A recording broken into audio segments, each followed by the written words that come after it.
আসসালামু আলাইকুম, welcome back to school of English by Mushfika. আজকে আমরা কজেটিভ ভার্বের ব্যবহার শিখব। মেক, মেক ওয়ার্ডের অর্থ তৈরি করা। মেকের পাস্ট ফর্ম মেড, আর যদি আমরা ফিউচারে বলি উইল মেক, তাহলে মেক, মেড, উইল মেক। আমরা দেখব এই মেক ওয়ার্ডটা কিভাবে আমরা পজিটিভ ভার্ব হিসেবে ইউজ করতে পারি বাক্যে।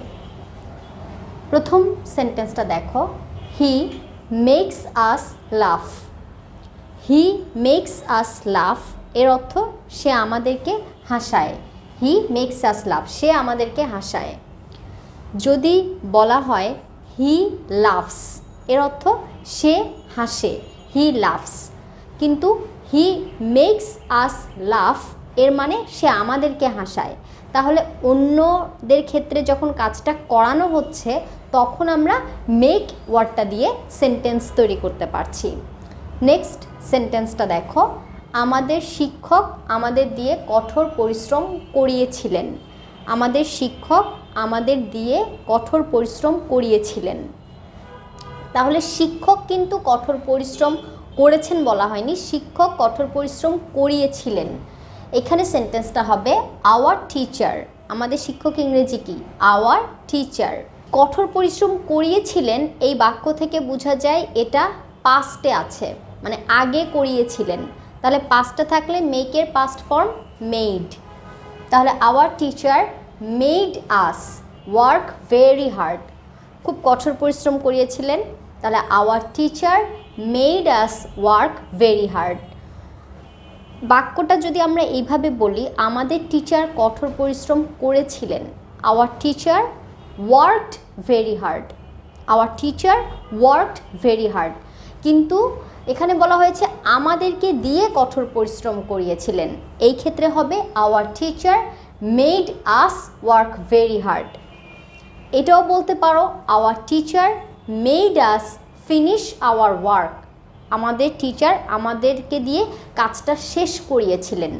তিনি শেষ করেছেন বলে our teacher finished his work. আর আমাদেরকে শেষ করিয়েছিলেন, our teacher made us finish our work. তারপর দেখো, সে তোমাকে সুখী করবে। সে সুখী হবে, হি উইল বি হ্যাপি। আর যদি বলি সে তোমাকে সুখী করবে, he will make you happy. He will make you happy. He will make you happy, সে তোমাকে সুখী করবে। আর he will make you sad, সে তোমাকে কষ্ট দিবে বা দুঃখী করবে। He will make you sad, সে তোমাকে কাঁদাবে। He will make you cry. He will make you cry. পরেরটা দেখো, ঝুমা তার ছেলেকে দিয়ে ইংরেজি বলালো। ঝুমা নিজে ইংরেজি বললে হবে ঝুমা স্পোক ইংলিশ। আর যদি ঝুমা তার ছেলেকে দিয়ে কাজটা করিয়েছে, এই ক্ষেত্রে Jhuma made her son speak English. Past ফর্মে আছে সেন্টেন্সটা, তার ছেলেকে দিয়ে ইংরেজি বলালো, তার মানে এটা ভার্ব টু হবে। তো মেকের ভার্ব টু হলো made. Jhuma made her son speak English.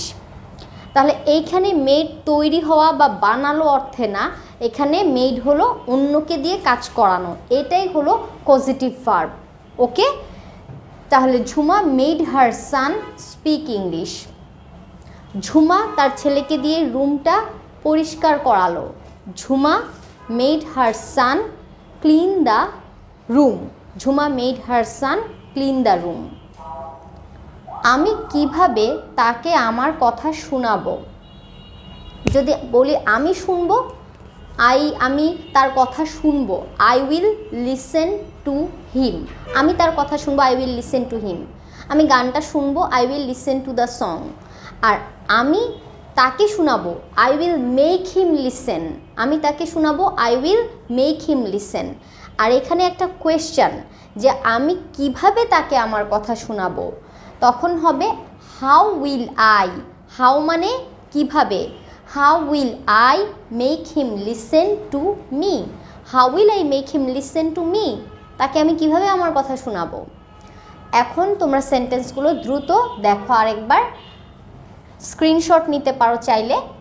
প্রথম সেন্টেন্স, হি মেক্স আস লাফ। সে আমাদেরকে হাসায়, হি মেক্স আস লাফ। পরেরটা, আমাদের শিক্ষক আমাদের দিয়ে কঠোর পরিশ্রম করিয়েছিলেন। Our teacher made us work very hard. সে তোমাকে সুখী করবে। He will make you happy. Jhuma তার ছেলেকে দিয়ে ইংরেজি বলালো। Jhuma made her son speak English. SON, তোমরা এটাকে সন বলবে না, ওয়ার্ডের উচ্চারণটা হবে সান।